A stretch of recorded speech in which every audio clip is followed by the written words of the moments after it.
En ABC Podcast, Abecedario del Bienestar, con Laura Pintos y Raquel Alcolea. Hoy en día tenemos más confort y contamos con más avances científicos y tecnológicos que nunca. Sin embargo, los índices de ansiedad, de depresión, de infelicidad y los problemas de salud mental aumentan de forma exponencial. La humanidad se enfrenta a una pandemia de insatisfacción vital. Eso es lo que trata en su nuevo libro La especie al borde del abismo, cómo hacer frente a los peligros que amenazan nuestra supervivencia, Jesús Matos. Y con él queremos hablar de este tema hoy en el podcast. Jesús Matos es psicólogo, escritor, conferenciante y docente. Dirige el Gabinete de Psicología en Equilibrio Mental y tiene más de 15 años de experiencia como psicólogo sanitario.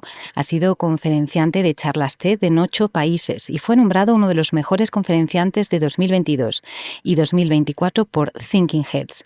Ha escrito también, además de La especie al borde del abismo, los libros Buenos días, alegría y Un curso de emociones.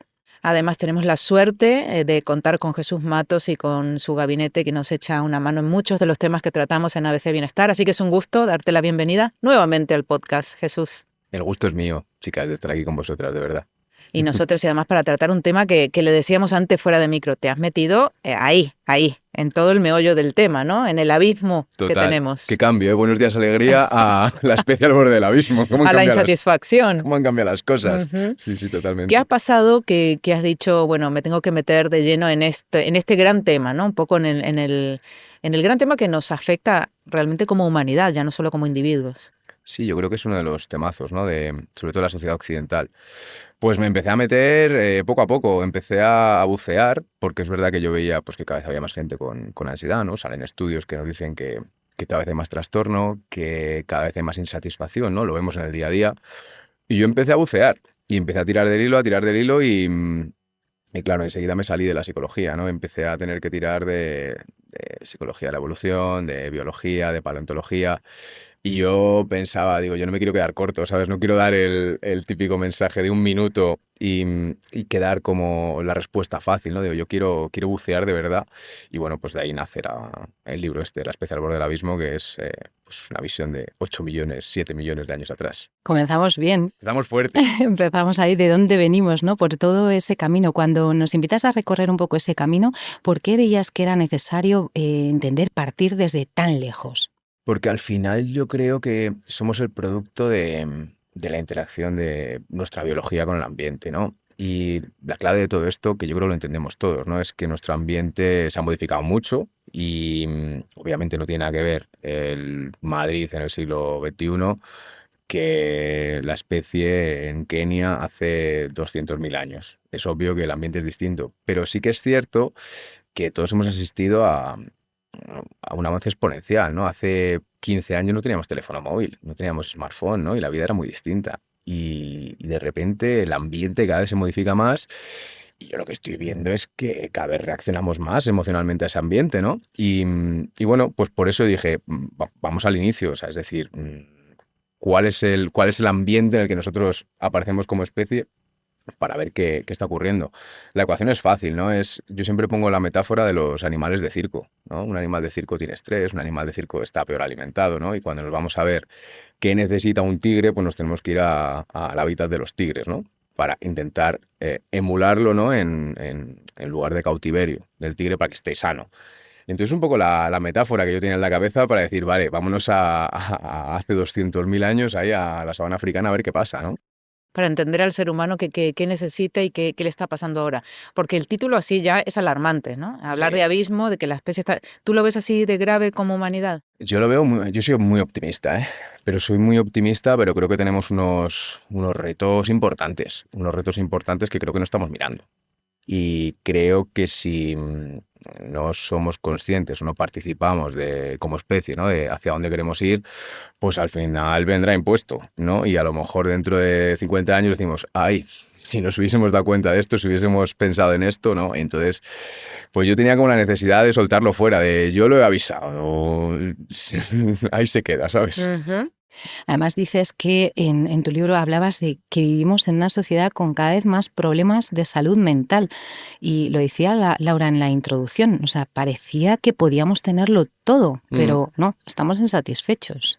Claro, es que probablemente hemos confundido tenerlo todo con estar contentos, ¿no? Y parece que nuestra forma de realizarnos ha sido pues mediante satisfacer necesidades que a lo mejor no son tantas necesidades, ¿no?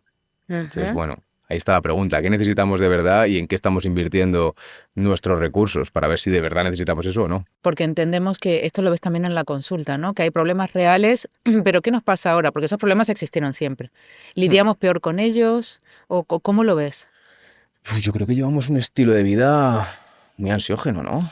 Todo el mundo tiene estrés, pero es que es normal tener estrés. Es decir, aquí hubo alguien que inventó lo de 8 horas para trabajar, 8 horas para dormir y 8 horas para el ocio, ¿no? Pero nadie tiene 8 horas para el ocio.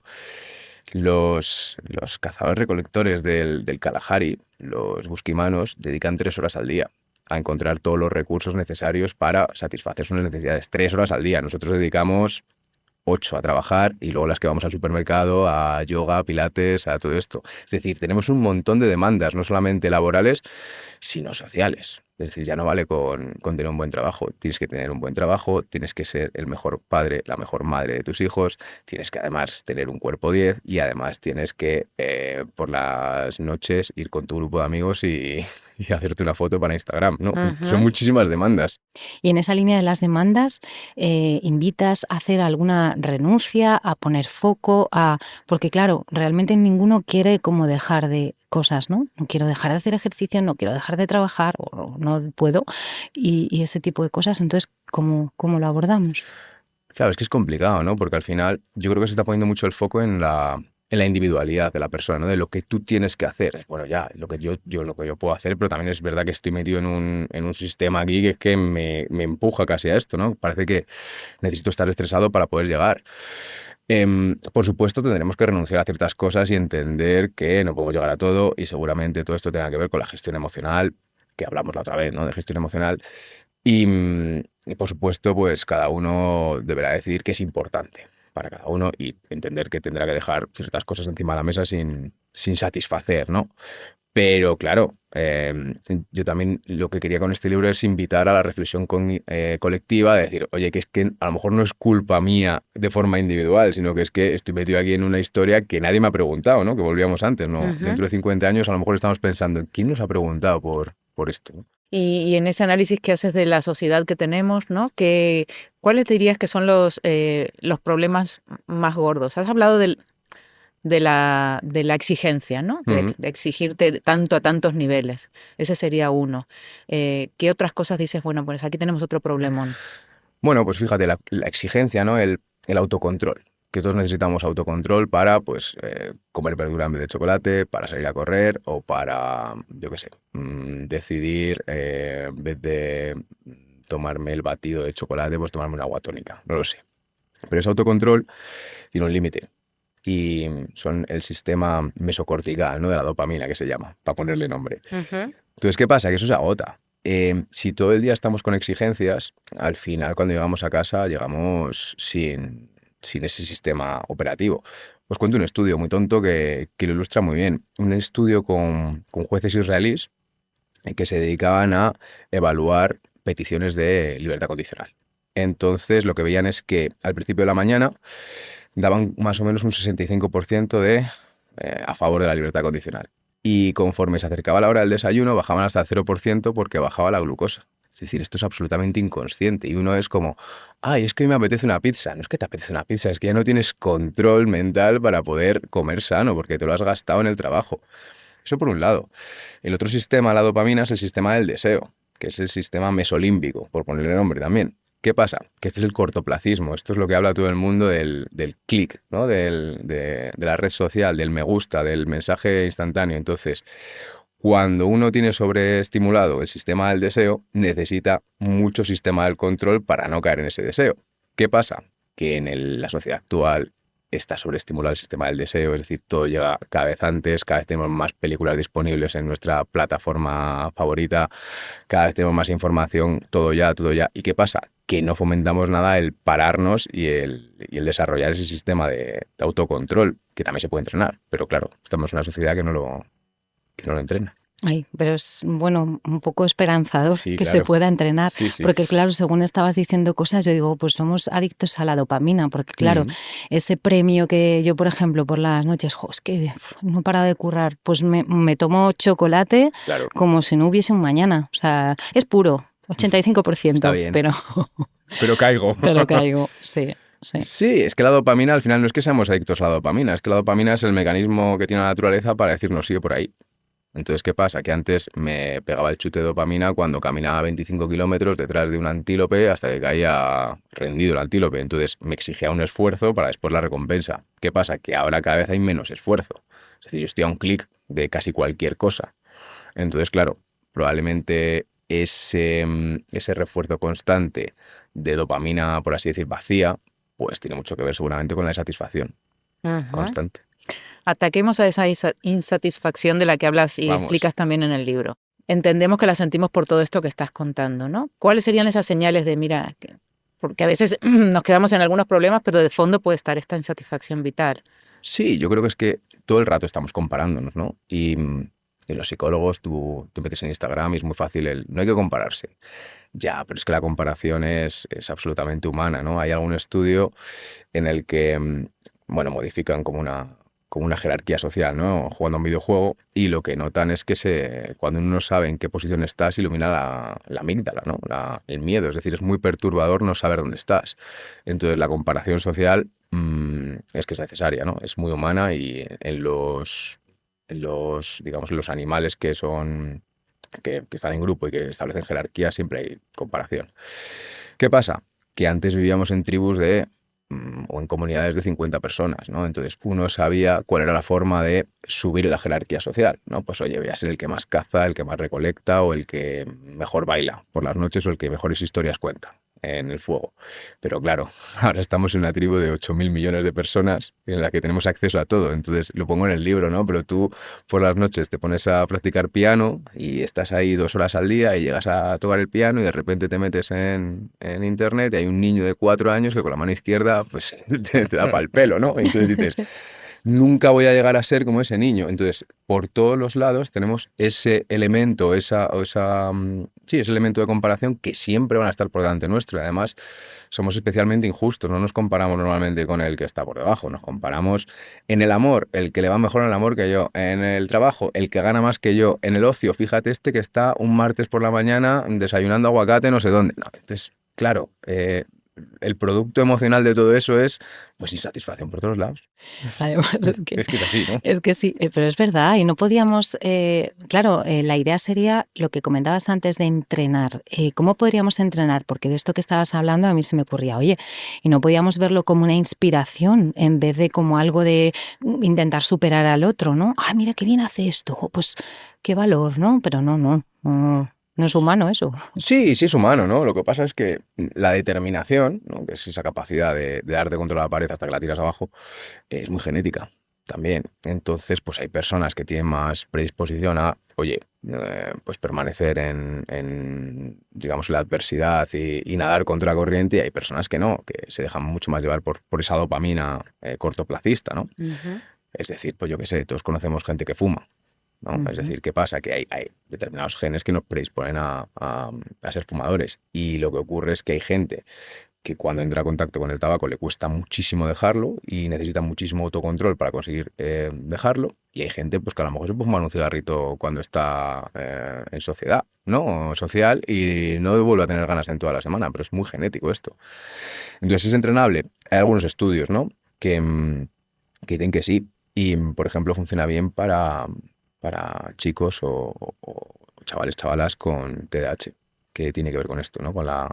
Con que el sistema mesocortical, el autocontrol, por así decirlo, está menos desarrollado que el del deseo. Y si nos están escuchando algunas personas dicen, pues esto es lo que me pasa a mí, porque yo más o menos tengo todo, tengo los problemas, perdón, normales de la vida, pero siento algo, ¿no? Hay algo en mí, hay algo interior que es esta insatisfacción. ¿Por dónde empezamos, Jesús? ¿Cómo podemos Yo qué sé, yo creo que una de las... reducirla, Yo, supongo? sí, yo creo que una de las claves es encontrar cosas que nos gusten, ¿no? Y además, cosas que nos gusten, si puede ser lejos de redes sociales. O sea, yo ya hablo a nivel individual, ¿no? Pero tú cuando estás todo el día metido ahí en redes, yo noto como una nube en la cabeza, como un bombo, ¿no? Y digo, ¿y qué he hecho? Si he visto media hora de Reels y esto que me ha aportado. Bueno, a lo mejor leer media hora es mucho más costoso, porque es verdad que tienes que hacerte un esfuerzo y ahí estás entrenando ese autocontrol, por así decirlo, pero luego te llevas algo. El salir a caminar sin el teléfono, por ejemplo, el intentar separarnos un poco del teléfono móvil, ¿no? Seguramente sea una de las claves, el encontrar, oye, actividades que realmente a mí me gusten, ¿no? Y disfrute por el mero hecho de hacerlas. Es importante no estar, esto yo creo que es clave, no estar haciendo cosas por el aplauso, por deshabilidad social. Hacemos un montón de cosas por salir en Instagram, por que nos digan, oh, qué envidia vas a generar, oh, qué guay, voy a colgar este concierto que estoy viendo en redes para que todo el mundo vea que estoy en este concierto. Generalmente lo único que generas cuando estás en un concierto y la gente no es envidia. Es decir, eso no te acerca a la gente. Entonces ponte a ver el concierto y luego se lo cuentas a tus amigos y seguramente eso sí que te acerque. Entonces, ¿eh? Wow. Sí, ¿no? No sé si habéis ido últimamente a un concierto. Es horrible. Pero Es todo móviles. Todo. Mm. Bueno, a donde vayas, ¿eh? Sí, Pasa a total. un monumento o a un sitio muy bonito y lo vemos a través del móvil. Total. Termina siendo el gran problema que tenemos ahora mismo, el teléfono. Claro, es que al final hay como dos mundos, ¿no? El mundo digital y el mundo real. Y el problema es que el mundo digital se está comiendo al mundo real, ¿no? Es decir, yo voy a un restaurante y no me fío del restaurante per se, lo que me fío es lo que pone en el mundo digital del restaurante. Un restaurante, un gabinete de psicología o cualquier cosa, ¿no? Entonces, ¿qué pasa? Que eso tiene unas implicaciones muy fuertes, ¿no? Es decir, si yo puedo manipular el mundo digital, de repente estoy manipulando la realidad, ¿no? Si yo compro reseñas en un restaurante, de repente se convierte en el mejor restaurante valorado. De repente me llega el aluvión de clientes y de repente tengo capital suficiente como para meter al mejor cocinero y de repente mi restaurante se convierte en el mejor en la realidad. Esto es muy loco. Es decir, esto es muy loco. Pero esto está pasando, ¿no? Entonces, claro, ¿qué hacemos con esto? Claro, porque además nos dices en el libro que relegamos el bienestar emocional al último lugar. Fíjate que nosotros inconscientemente o pensamos que sí que nos estamos dando bienestar emocional constantemente, cuando en realidad son como placeres inmediatos o cositas para aliviar un poco esa insatisfacción. Pero el bienestar emocional, ¿cómo se construye? Es que todos sabemos generar bienestar emocional. Lo que pasa es complicado en el mundo que estamos. Es decir, todos sabemos que el ejercicio físico nos viene bien, pero es que no tenemos tiempo. Todos sabemos que estar con amigos, estar en compañía nos viene bien, pero es que cada vez estamos más solos. Había una entrevista, una estadística, ¿no? Una encuesta decía que el grupo social o el nuevo perfil de persona sola ya no era el ancianito, era el joven de entre 16 y 24 años, el que más frecuentemente se sentía muy solo. Esto es muy loco también, es decir, pues estar con gente sabemos que incluso alarga la vida. La soledad no elegida, por así decirlo, sabemos que es un factor de riesgo para padecer enfermedades cardiovasculares, para padecer cáncer y, por supuesto, problemas de salud mental. Pero aún así, estamos más conectados que nunca, pero nos cuesta mucho quedar con un amigo a tomar un café porque es que tengo tantas cosas que como un miércoles a las 8 de la tarde voy a tomarme un café con alguien. Es que es una locura. Y luego sabemos que el ocio nos genera bienestar también, las actividades que nos gustan. Ahora bien, ¿quién tiene tiempo, quién tiene una hora al día para dedicar a su ocio? Que no sea ver la televisión o ver el móvil o un ocio pasivo, por así decirlo, sino de no, mira, me voy a ir a no sé dónde a hacer una maqueta. Yo qué sé, maquetas, puzzles o lo que a cada uno le dé la gana. No tenemos tiempo. Entonces, eso es salud mental. Si os fijáis, se parece mucho seguramente a lo que hacían las comunidades de Homo sapiens hace 200.000 años. Es decir, pues 3-4 horitas de cazar, recolectar y luego ¿qué hacemos? Pues nos sentamos aquí todos a hablar, nos contamos nuestras cosas, nos entrenamos cómo se hacen los arcos o yo qué sé, lo que hiciesen, ¿no? Porque me da la sensación también de que hablamos de valores, ¿no? Está sobrevalorado el estar estresado y tener poco tiempo y estar muy ocupado. Infravalorado esto del ocio, salvo que sea para enseñarlo en redes, ¿no? Tenemos ahí que un desajuste un poquito de... Sí, seguramente tengamos ese postureo interno, ¿no? Que nos han... ¿cómo es? La marca personal de cada uno, ¿no? Que tienes que enseñar por redes y tener que mostrar todo el rato lo bien que comes, lo bien que te quedan las mallas para ir al gimnasio, en lugar de ir al gimnasio a sudar. Entonces, bueno, y es verdad que está como muy, muy bien visto el qué ocupado estoy. Yo me descubro muchas veces diciendo, joder, qué ocupado estoy en ese rol, ¿no? ¿Y por qué? ¿Por qué estoy tan ocupado, no? Voy a dar una vuelta a eso, ¿no? ¿Por qué lo digo como algo guay, no? Claro, Claro, es que no me da la vida, qué guay. seguramente eso es cultural. Seguramente si nos vamos a, yo qué sé, a otra cultura y dices, estoy muy ocupado, dirían, ¿esta persona qué le pasa, no? Tiene problemas. Claro, porque no se sienta aquí con todos, ¿sabes? Aquí, que estamos todos muy bien. ¿Y dónde está ese sitio? El sitio ese que vean que estar ocupado no es lo más importante del mundo. Yo lo estoy buscando, Raquel. Sí, ¿no? No tengo ni idea. Avísanos, No porque tengo ni idea. nos vamos para allá. Alguna isla, sí, en algún lugar. Sí, sí. Vida lenta. Eso es. En tu libro también hablas un poco de cuando nos interaccionamos, ¿no?, con los demás. Explicabas algo que a mí me llamó mucho la atención y es que nos hemos convertido en especialistas en persuadir a los demás para obtener ventajas. Es que encima en la interacción lo que hacemos es utilizar a los demás. ¿Ya? Sí, sí. ¿Somos manipuladores naturalmente o es algo que se ha construido? Es que al final todo el desarrollo del cerebro del Homo sapiens ocurre porque el sistema social cada vez es más complejo. Entonces, digamos, cuando somos Australopithecus, hace 3 millones, 4 millones de años, el cerebro pesa casi lo mismo que el de un chimpancé, ¿no? Y en 3 millones de años se desarrolla hasta pesar casi 1 kilo más, por así decirlo. Y casi todo ese kilo extra, todo lo que es el neocórtex y todo esto tiene que ver con comprender la complejidad social, y es lo que se llama la teoría de la mente, ¿no? La teoría de la mente es que yo entiendo que los demás tienen una mente propia, con sus intenciones y con sus historias. Entonces de repente me empiezo a preguntar cómo me ven los demás a mí. Y ahí está, ahí es donde se posa el postureo, donde se posa el cuchicheo. Es decir, el cuchicheo al final es una forma de castigo social para que se salga de la norma, ¿no? Entonces, ¿somos manipuladores? Bueno, hay ciertos especímenes humanos, que se han dedicado durante toda la historia en grupos que cooperaban, bueno, pues parasitarlos, por así decirlo. ¿Qué pasa? Que durante toda nuestra historia como humanos los hemos echado. Y de hecho hay teorías que dicen que somos una especie autoseleccionada, autodomesticada. Es decir, que somos el mamífero más gregario, la especie más gregaria, más amistosa. Nos cruzamos durante el día con miles de personas, literalmente, y no nos peleamos con ninguna. Ninguna otra especie de mamífero hace eso. Es decir, además, ninguno es de nuestra familia. Estamos 3 aquí metidos que no somos familiares, pero vas a meter, yo qué sé, 3 chimpancés que no son familiares en un espacio como este, o 3 lobos, o 3 perros, o lo que sea, ¿no? Se matan. Y nosotros no. Entonces, tenemos esa capacidad de cooperación llevada al extremo, pero es verdad que dentro de esa cooperación pues siempre ha habido alguno que se aprovechaba, y sigue habiendo. Pero ¿qué hemos hecho? Normalmente apartarlos del grupo. Antes o los echábamos de la comunidad, que suponía pues, normalmente la muerte, o los matábamos. Y ahora, bueno, pues es verdad que lo metemos en la cárcel, a los que se aprovechan. Algunos triunfan. Muchos. Ese es otro temazo, ¿no? El por qué estamos construyendo una sociedad en la que la gente con menos escrúpulos sube. Y a lo mejor nos tenemos que preguntar, es decir, ¿en qué mundo estamos viviendo que el que más mete el codo al de al lado más probabilidades tiene de subir, ¿no? Y eso está documentado. Es decir, normalmente en las altas esferas hay 4 o 5 veces más personalidades psicopáticas que en la población normal, la población general. Entonces, ¿por qué? Pues porque se acumulan más arriba que abajo, escalan mejor. Madre mía. Sí, sí.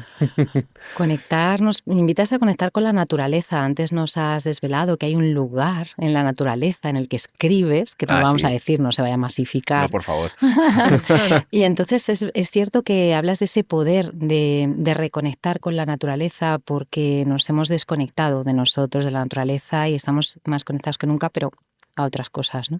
Sí. ¿Qué es para ti? O sea, ¿cómo se coge esa fuerza? Porque a veces hace falta que nos lo digan. Mira que es de sentido común, pero...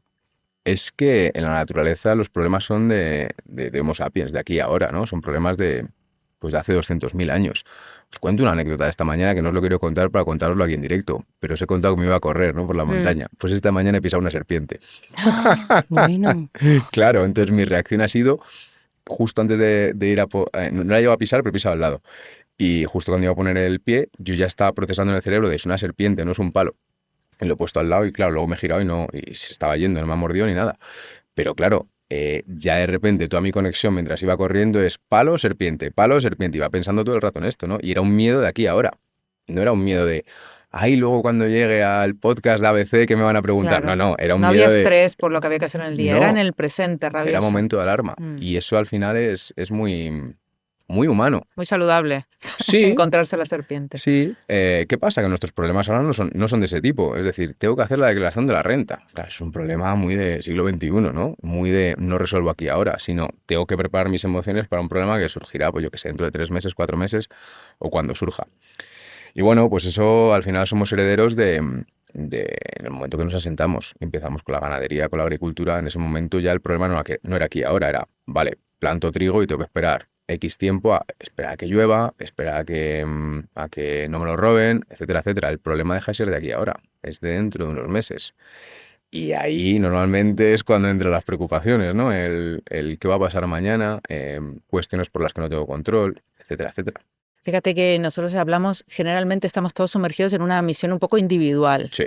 ¿no? De meditar, que son todas cosas chulísimas y que hacen muy bien. Cuidarnos, comer mejor, ¿no? Todo cosas muy individualistas, tratando de mejorar nuestra parcelita.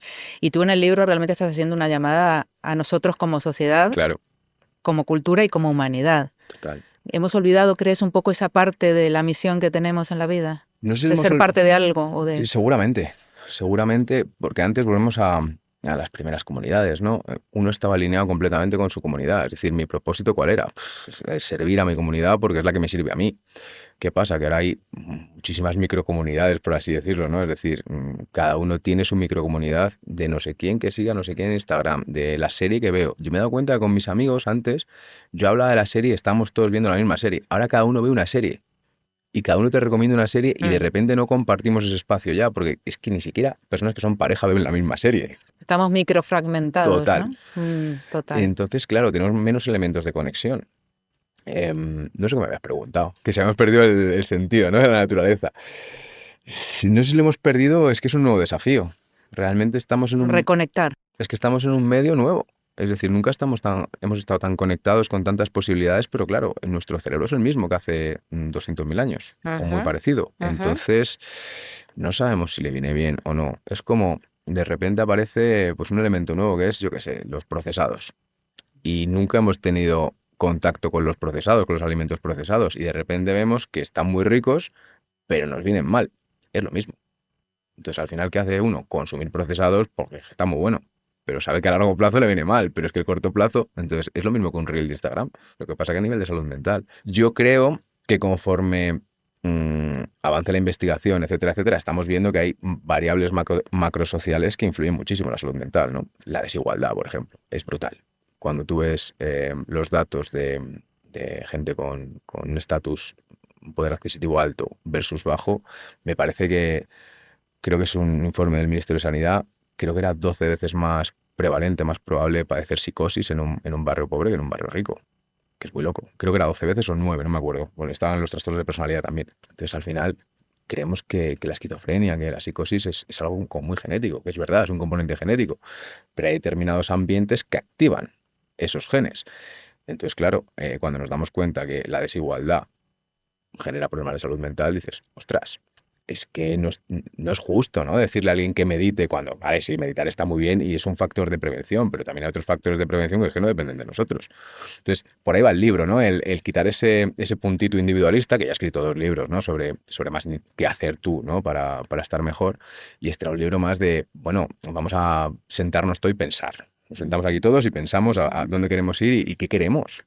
Porque al final es verdad que aunque ponemos muy de boquilla, ¿no? La salud mental, el bienestar encima de la mesa, pero estamos construyendo una sociedad que, oye, si pongo un ejemplo en el libro que es muy heavy, y es el índice global de felicidad, que lo establece, creo que es las Naciones Unidas.